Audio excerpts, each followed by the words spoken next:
And now, the general weather around Alaska. Welcome everyone to Alaska Weather. I'm meteorologist Peter Chan coming to you from the National Weather Service in Alaska region on this Monday, June 2nd, 2025. And starting out with the weather-related headlines across Alaska. First one is actually globally. We've had a severe geomagnetic storm since Sunday, June 1st, and there's been a strong G3 geomagnetic storm warning been extended up into today. Things should begin to wind down as we go through tonight and into Tuesday morning. Nevertheless, here in Alaska, we can't see any visible aurora, but aurora is visible as far south as the Gulf Coast states in the lower 48. And the main thing in Alaska at this point, simply because we have too much daylight now, there could be some disturbances to GPS navigation and high-frequency radio communication. But otherwise, we are looking for the potential for some stronger winds through the Alaska Range Tuesday afternoon into the pre-dawn of Wednesday morning. South-southeast winds could gust as high as 60 miles an hour along some of the ridge lines and passes there.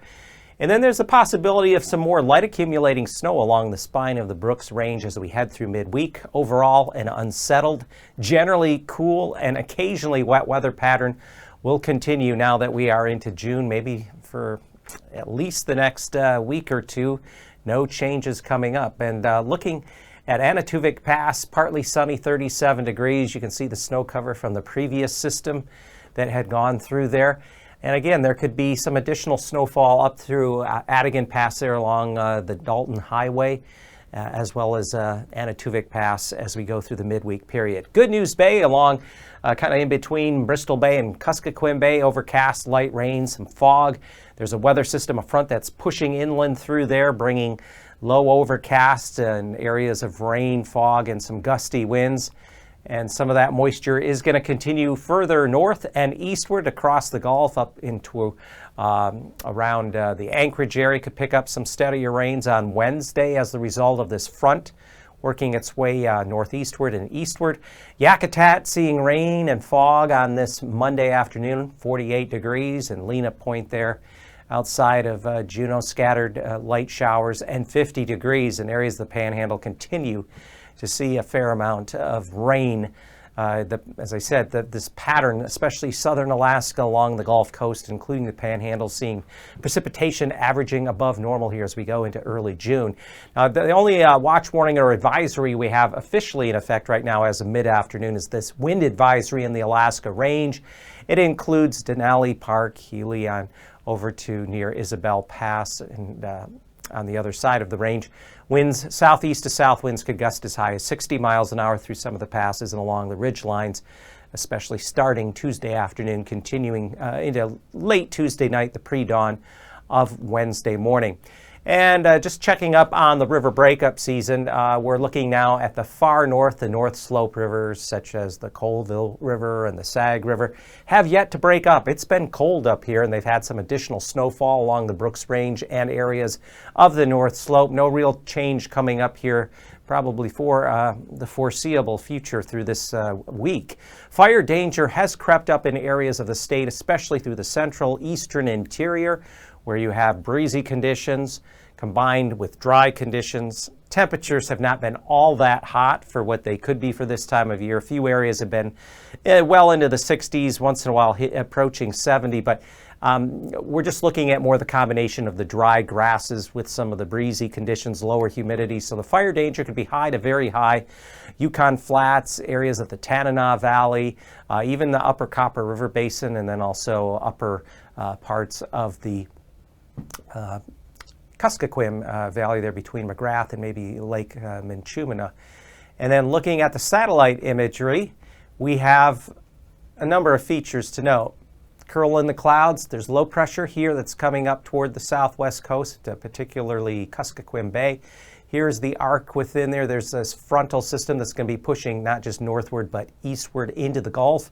We have pieces of energy. It's kind of a double low pressure system pinwheeling around itself. But overall in the broader upper, mid and upper level wind field, we have this trough sitting right in this region like this. And if you want summer weather, that's not the place you want it, especially here over southern Alaska. And as we go through time, we're going to see the moisture work its way eastward along the Gulf Coast. In fact, by the time we get into Wednesday, Anchorage could be looking at getting some steadier rain during the day, and especially into Wednesday evening. So here we have the low. This is an occluded front, and as it crosses through the mountains, the west side there, Kenai Peninsula, Kodiak Island, kind of has to bend in at the surface at least. And as you go up higher in the atmosphere, you don't have to worry about the frictional effects of the terrain. But nevertheless, that's going to keep areas of either rain or rain showers going. And as we go into Tuesday afternoon, if that's not enough, the one initial low weakens out here over the YK deltas, but then we have another low coming up out of the North Pacific.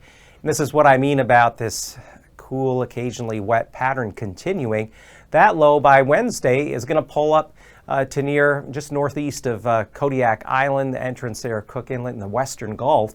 And this is going to be pulling more moisture on up into areas of south central, so that could enhance rain across the Kenai Peninsula, south central in this front as it pushes up into the Panhandle.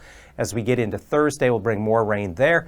Up along, as that moisture rides northward upslope there of the Brooks Range, that could trigger some areas of light accumulating snow for midweek as, again, the temperatures there are colder. And then on Thursday, that frontal system, that low, pushes off toward the Alcan border. The front weakens to a trough, and that's just going to keep some more rain or rain showers going along the Gulf Coast into the Panhandle, with some lingering showers back here through the interior areas of south central. So overall, not a whole lot of change in the weather pattern I've been talking about for over the past month. And looking at temperatures, still below freezing, 20s for lows, maybe an isolated teen there.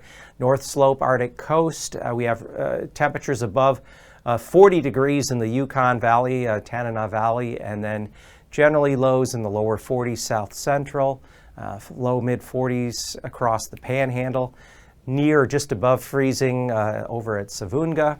And then for Tuesday afternoon, your warmest temperatures, Yukon Flats, Fort Yukon 67 Northway. That's why the fire danger is higher here.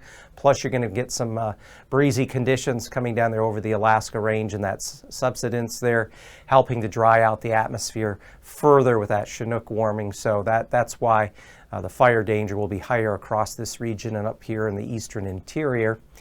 And then temperature-wise, with the cloudiness, highs only near 50. Around Bethel and Emonic, so not the warmest of conditions. And as we get into Wednesday morning, still 20s along the North Slope Arctic Coast.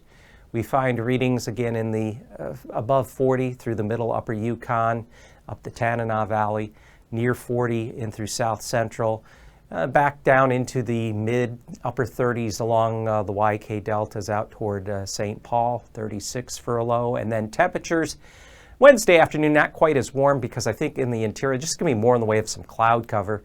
Though you could see some 60-degree readings on over toward Tanana and maybe as you get over toward Ruby or Haisley and then up toward the Yukon Flats. Warmest reading may be there at Eagle at 65, whereas temperatures might struggle to get up near the freezing mark parts of the Arctic coast and North Slope.